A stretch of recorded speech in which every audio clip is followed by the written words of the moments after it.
વિદ્યાર્થી છે, હું ધોરણ 8માં અભ્યાસ કરું છું. હું ગાંધીજી વિશે બોલવા માંગુ છું તો તમે બધા મને ધ્યાનથી સાંભળજો. મહાત્મા ગાંધીનો જન્મ 2 ઓક્ટોબર 1869ના રોજ પોરબંદરમાં થયો હતો.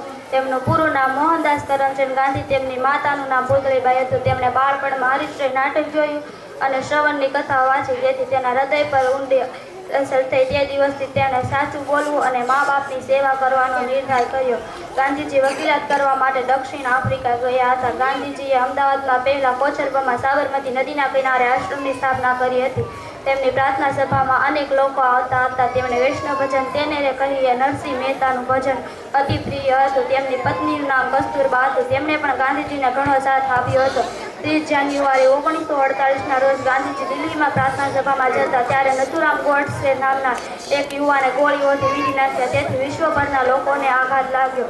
તેમની સમાધિ દિલ્હીમાં આપવામાં આવી છે. રાજઘાટ નામે ઓળખાય છે. ગાંધીજીના રાષ્ટ્રપિતા તરીકે પણ ઓળખવામાં આવે છે. અસ્તુ. જય હિન્દ, જય ભારત. ખૂબ ખૂબ આભાર.